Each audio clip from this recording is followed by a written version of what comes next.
nice to see you again. Por 50 minutos, Trump conversou com jornalistas enquanto assinava os decretos.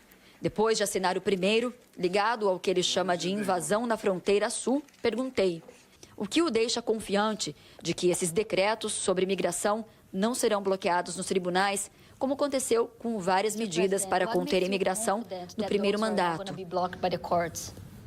I don't think they will. I don't think they can be.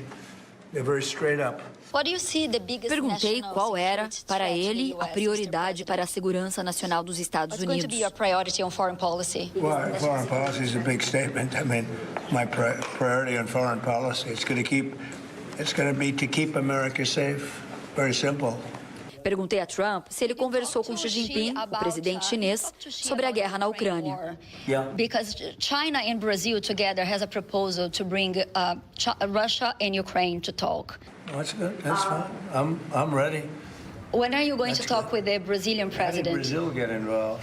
Brazil's involved. This is a new one. Yeah. When are you going to talk to Lula? Are you from Brazil? I'm from Brazil. Perguntei quando Trump conversaria com o presidente brasileiro Lula e como vê a relação com o Brasil e com a América Latina. Latin America and Brazil. Great. Should be great. They need us much more than we need them. We don't need them. They need us. Everybody needs us. Quanto às declarações sobre o Brasil, a ministra interina das Relações Exteriores, Maria Laura da Rocha, disse que o governo brasileiro vai procurar trabalhar não as divergências entre os dois países, mas as convergências. Como uma autoridade aqui da Casa Branca afirmou, foi uma avalanche de informações e de ações executivas nas primeiras horas de governo Trump. Quase 100 decretos, que envolveram desde ordens para facilitar a exploração de petróleo até aquelas que pausam programas que priorizavam a equidade racial e diversidade. Mas a maioria das assinaturas foi relacionada a ações para conter a imigração nos Estados Unidos. Trump declarou emergência na fronteira com o México, o que permite o envio de tropas militares para lá. E passou a considerar os cartéis mexicanos de traficantes de drogas como grupos terroristas. O presidente acabou com uma política que permitia que quem chegasse aos Estados Unidos pudesse esperar aqui dentro por uma audiência com a Justiça de Imigração e cancelou todos os agendamentos de quem já esperava por essas audiências.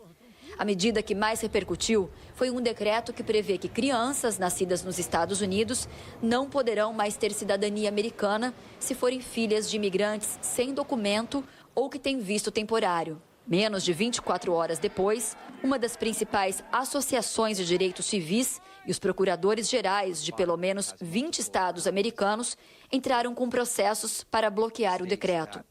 Eles afirmam que a ordem de Trump fere a Constituição. A 14ª emenda diz que pessoas que nascem ou são naturalizadas nos Estados Unidos e estão sujeitas à jurisdição do país são consideradas americanas.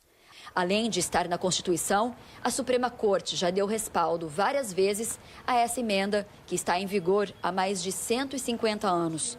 A advogada de imigração, Gabriele Oliveira, professora da Universidade de Harvard, acredita que o governo Trump deve tentar uma nova interpretação da emenda na Justiça, para que imigrantes sejam vistos como invasores e, assim, não estejam sob a jurisdição do país. Então, olhando essas pessoas que estão aqui sem documentos como invadindo os Estados Unidos e como forças hostis, né, contra a nação americana. Então, se isso for colocado dessa maneira, como se essas pessoas estiverem infringindo ou trazendo algo que é uma ameaça, né, aos americanos, se for colocado dessa maneira, assim que eu enxergo que pode ter um caminho indo para frente.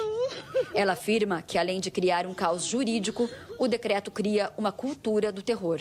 Na parte econômica, os Estados Unidos dependem de imigrantes.